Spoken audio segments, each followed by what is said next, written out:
महाराज, वैसे तो मैं राजकवि हूं, फिर भी मुझे लगता है कि गौरी को क्षमा नहीं बल्कि मृत्यु दंड देना चाहिए, मृत्यु दंड। चंद्रबरदाई, आप राजकवि के साथ साथ हमारे मित्र भी हैं। हम आपके सुझाव का सम्मान करते हैं, लेकिन अपनी गलती सुधारने के लिए हर किसी को एक मौका तो मिलना ही चाहिए। इस तरह क्षमा दान पाकर मोहम्मद गौरी गजनी वापस लौट आता है, लेकिन वो अब भी अपनी हरकतों से बाज नहीं आता। वो दिल्ली के खजाने को पाने के लिए षड्यंत्र पर षड्यंत्र रचता रहता है। पृथ्वीराज चौहान से ईर्ष्या करने वाले सिर्फ मोहम्मद गौरी जैसे विदेशी मुल्क के सुल्तान ही नहीं, बल्कि हिंदुस्तान के राज्यों के सम्राट भी थे। कन्नौज के राजा जयचंद पृथ्वीराज की ख्याति देखकर उनसे ईर्ष्या करते और उनका अपमान करने का अवसर ढूंढते रहते थे। हम चाहते हैं कि हम अपनी पुत्री संयोगिता के स्वयंवर का आयोजन करें। उस स्वयंवर में पृथ्वीराज चौहान को छोड़कर भारत के सभी सम्राटों को निमंत्रण दिया जाए। जब संयोगिता को इस बारे में पता चलता है तो वे अपने पिता के पास जाती हैं। पिताश्री, मैं दिल्ली के शासक पृथ्वीराज चौहान को अपना वर मान चुकी हूँ, अतः उन्हें स्वयंवर में आमंत्रित करना होगा। असंभव, ऐसा कभी नहीं हो सकता, कभी नहीं। मैं अपने शत्रु के साथ तुम्हारा विवाह कभी स्वीकार नहीं करूंगा।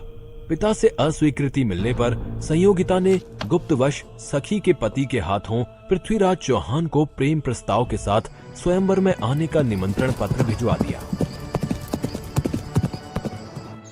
महाराज की जय हो। कन्नौज की राजकुमारी संयोगिता ने अपने स्वयंवर हेतु आपको निमंत्रण पत्र भेजा है। जाकर राजकुमारी संयोगिता को सूचित कर दो कि हम अवश्य आएंगे। इधर स्वयंवर की धूमधाम से तैयारी हो रही है। इस स्वयंवर में पृथ्वीराज चौहान का एक पुतला बनाकर द्वार पर खड़ा कर दो, ताकि सब जान सकें कि पृथ्वीराज चौहान हमारा द्वारपाल है।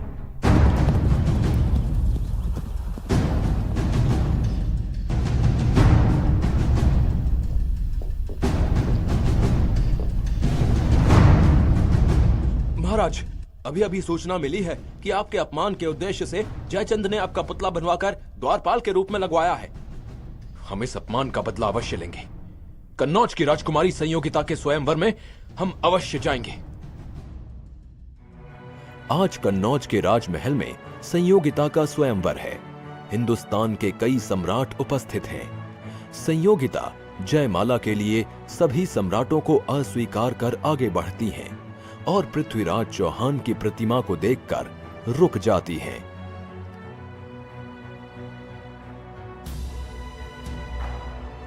ये प्रतिमा तो मेरे पृथ्वीराज चौहान की है, जिन्हें मैं अपने वर के रूप में स्वीकार कर चुकी हूँ।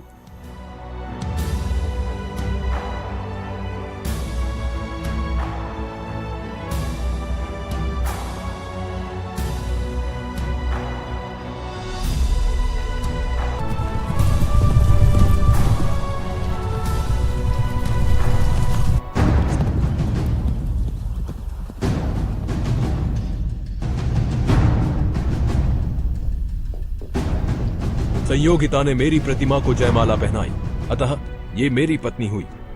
इस अधिकार से मैं इन्हें ले जा रहा हूं। यदि किसी सम्राट में साहस हो तो मुझे रोक ले।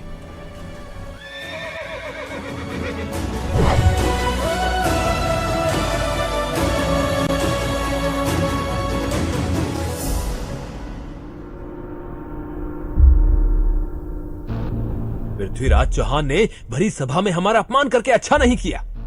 इस अपमान का बदला हम बड़ी से बड़ी कीमत चुकाकर भी लेंगे। क्षमा करें महाराज, लेकिन हम अकेले पृथ्वीराज चौहान का सामना नहीं कर सकते। एक ऐसा व्यक्ति है जो हमारी सहायता कर सकता है। वो है गजनी का सुल्तान मोहम्मद गौरी। मैं गौरी के साथ संधि कर पृथ्वीराज चौहान को नष्ट कर दूंगा।